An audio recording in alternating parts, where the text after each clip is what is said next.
بەڵێ بەڕێز دکتۆر ڤیان سلێمان ئەندامی کۆنگرا ڕاستەوخۆ لە دهۆکەوە لەگەڵمان دەبێت گفتوگۆی زیاتری کۆنگرەی لەگەڵ دەکەم ئەمڕۆ یەکەم ڕۆژی کۆنگرە بوو بزانین چۆن بەڕێکراوە. دکتۆر ڤیان شەوتان باش، سپاس بۆی کە ئامادەن لەگەڵمان. با بزانین ئەمڕۆتان چۆن بەڕێکرد لە ناو هۆڵی کۆنگرەیە. شەوی ئێوەش باش. ئەمڕۆ یەکەم ڕۆژی کۆنگرە زۆر بەخۆشی بەڕێمان کرد. بە حەقیقەت ڕۆژێکی پرشکۆ بوو، ڕۆژێکی مێژوویی بوو لە مێژووی پارتی دیموکراتی کوردستان کە بەستنی کۆنگرەی چواردەمە، کۆنگرەیەک لە ئان و ساتێکدا کە بە حەقیقەت بۆ ئێستای کوردستان زەرورەتێکی یەکجار گرنگی هەیە. ئەمڕۆ لە چوارچێوەی ئەم کۆنگرەیەدا ئەوەی کە سەرنجی منی زۆر ڕاکێشا و بە شانازی بە پارتیبوونی خۆمەوە کرد تێیدا و هیوام خواست کە ئەم سیمایە جوانەی کە لە ناو پارتی دیموکراتی کوردستانە شۆڕ ببێتەوە ناو کۆمەڵگای کوردستانیدا، یەکڕێزی، یەکدەنگی، یەکگرتوویی ئەندامانی کۆنگرەی چواردەیەمی پارتی دیموکراتی کوردستان بوون. ئەو پێکەوەیەی کە لە ناو و ئەو یەکگرتوویی هزری و هەست و بیر و باوەڕ کە لە ناو کۆنگرەدا ڕەنگی دەدایەوە و بە تایبەتی کە لەسەر مەسەلەی نیشتیمان، لەسەر مەسەلەی کوردایەتی، لەسەر مەسەلەی نەتەوە پەروەری هەمومان یەکدەنگ. زۆر باشە دکتۆر ڤیان. خواست کە ئەو یەکگرتوویەی کە لە ناو کۆنگرەدا هەیە بەو شێوازەیە بێتەوە ناو کۆمەڵگای کوردستانیدا و لەم بارودۆخە سیاسیە قورسیاکی کوردستان پێدا تێپەڕ ببێت. ئەو یەکگرتوویە زۆر باشە لە ناو تەواوی توێژەکانی کۆمەڵگای کوردستانی و ئەحزابی کوردستان ڕەنگ بداتەوە. کەواتە هەر لەسەر ئەو یەکگرتوویە، ئەو یەکڕیزیە، ئەو یەک هەڵوێستەی کە ئەمڕۆ لە کۆنگرە بەڕێزت باسیەکەی پارتی دیموکراتی کوردستان چۆن ئەمە دەگوازێتەوانێ بۆ پەیوەندی لەگەڵ هێز و لایەنە سیاسیەکان، چونکە بۆ خۆتە زانی کە ئێستا پەیوەندی نێوان پارتی دیموکراتی کوردستان لەگەڵ هێز و لایەنە سیاسیەکان پەیوەندێکی تا ڕادەیەک سارد و سڕە.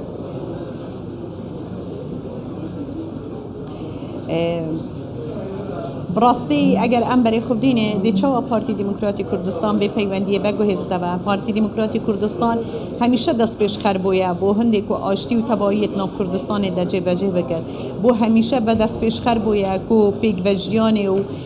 پەیوەندیان زۆر باش دناو ئەحزابێندیە کوردستانی دەست پێشخەر بکرد و ئەڤروکە هەم وتارە جەنابی سەرۆک بارزانانی و هەم ژێ وتارە جێگرێ پارتی دیموکراتی کوردستان بەڕێز نێچیروان بارزانانی پڕ بۆ ژڤان دەست پێشخەریە و ڤەکردنەکە دەرگەهێکی دیتر بۆ ئاشتەواییە و بۆ زێدەتر لێک نێزیک بوونێ و پێک بەکارکردنێت گەلتەوایە ئەحزابên ناو کوردستانی دەبوون هەیە. پارتی بە هەندێ معروفە کە هەمی جارە الحەقی خۆش بووە بۆ هەندێک و ئێکڕێزیان ملەتی کورد بپارێزێت، بۆ هەندێک و بەرژەوەندیە باڵایە کوردستانی بپارێزێت و لە هەمی جارە پێشمەرگە ئاسا بووە. لە هەمی جارە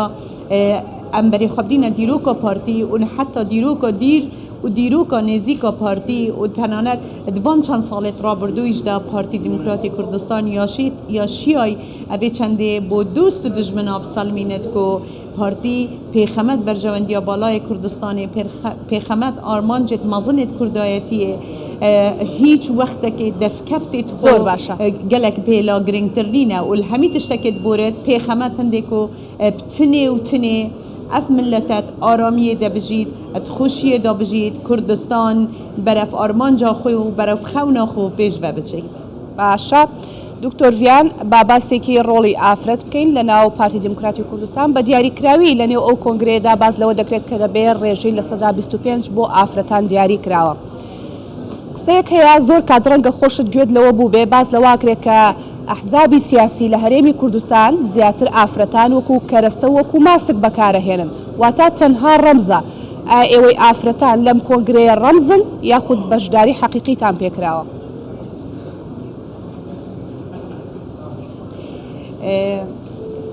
ڕاستی ئەگەر ئەف بۆچوونە هەل سەر هەندێک پارتێن دیتر ئاسایی بێت بەلێ گونەها ئەگەر ئەم بێ بۆچۆنێ سەر پارتی دیموکراتی کوردستان تطبیق بکەین چونکە پارتی دیموکراتی کوردستان هیچ وەختێکێ ئافرەت وەکو کەرەسەیەکی بۆ کۆمکردنا دەنگی بکار نەیناتیە. پارتی دیموکراتی کوردستان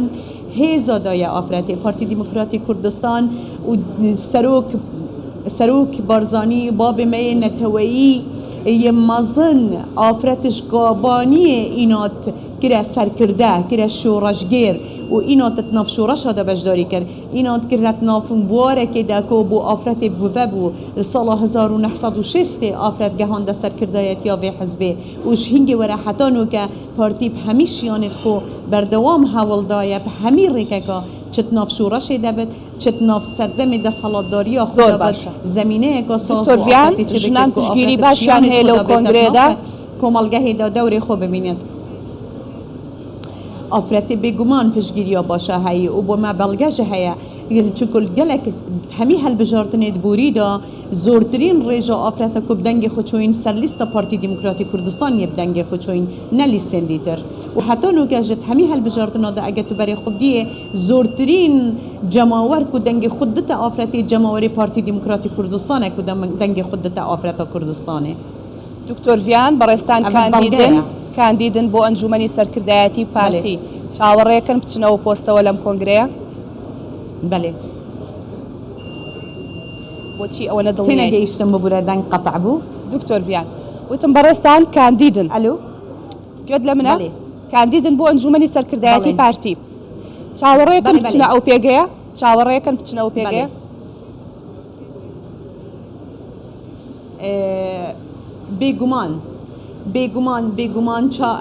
بێگومان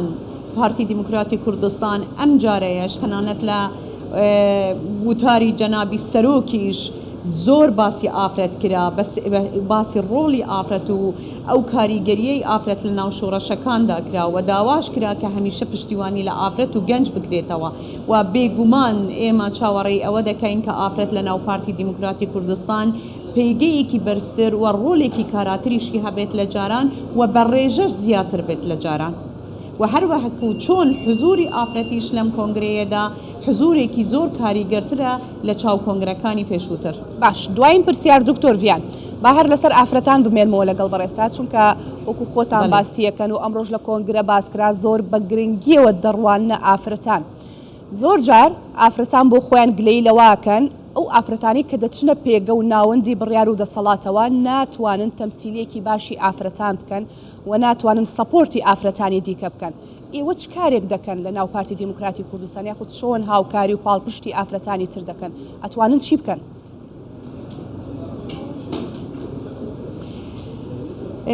دەتوانین چی بکەین؟ یەکەم شت بەڕاستی ئەم پرسەیە پرسێکی زۆر گرنگە و فرڕەهەندە. یەکەم کارکردنە لەسەر خودی حەزی ئافرەت چونکە بەپێی ئەو داتایانەی کە لە بەردەستی ئێمەدا هەیە تا ئێستا خودی ئافرەت ڕێژەکەی ناگاتە 15% کە بەپێی ئەو ڕاپرسیانەی کە کردومانێتەوە حەزی لە بواری سیاسەتە بە حکمی کولتوری کۆمەڵگا و بە حکمی ئەو سیستەمە باوکسالاریەی کە بەسەر کۆمەلگای شەرقیدا سەپاوە. ئەمە یەک دەبێت کارکردن بێ لەسەر خودی ئافرەت کە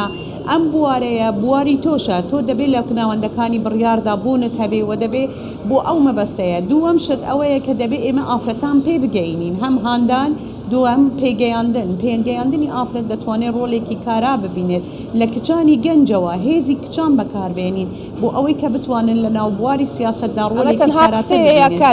هەم کە زۆر گەنگرا نەخێر ئەمە کارە ئەمە قسە نابێت ئەمە قسە نابێت و ئەمە کارە و ئەگەر بە حقیقت تەماشای پارتی دیموکراتی کوردستان بکەیت چونکە هەمیشە ئەو هەڵەیە کە هەیە تەماشای ڕێژەی ئافرەت دەکرێت تەنها لە سەرکردایەتیدا بەڵام لە ناو خودی جومگەکانی تەواوی ئۆرگانەکانی پارتی دیموکراتی کوردستان ئافرەت چەندبوونی هەیە ڕێژەکەی لە 125 تێپەر دەبێت لە سەدا 20 تا لە 25 تێپەڕ دەبێت ئینجا بۆیە زۆر گرنگە کە ئێمە لەسەر کە باس لە حزوری ئافرەت بکەین تەنها لە لووتکەکە باسی نەکەین لە هەموو جوگەکانەوە باسی بکەین سێهەم زەمینە سازیکردنە زەمینە سازیکردن بۆچێ بۆ ئەوەی کە تۆ ئەو بربەستانەیە لە پێش ئافرەت لا بدەیت چونکە هەندێک بربەستی کۆمەڵایەتی هەیە هەندێک بربەستی دیکە هەیە کە دەبێ بەڕاستی ئەو بربەستانەیەش نەمینن ئێمە بتوانین کارێکی باشتر بکەین کە ئافرەت بە ئاسانتر بگاتەوە ئەو شوێنانە و ئێمە بێگومان لە ناوپارتیدا بەردەوام دەبین لەبەرەوەی کە ئێمە بۆچی ئەوها دڵنیاین و بۆچی ومێدەوارین لەبەر ئەوەی کە لە مێنتاڵێتی سەرۆکی ئێمەدا گرنگیدان بە ئافرەت و دۆزی ئافرەت هەیە بۆیە کارکردن لە ناوپارتی دموکراتی کوردستان و کارکردنی ئافرەت لە ناوپارتی دموکراتی کوردستان زۆر ئاسانترە. بەڕێز دکتۆر ڤیان سلێمان ئەندامی کۆنگرە و کاندید بۆ ئەنجومەنی سەرکردایەتی پارتی دموکراتی کوردستان گەلێک سوپاس کە ڕاستەوخۆ لە دهۆکەوە لەگەڵمان بوویت.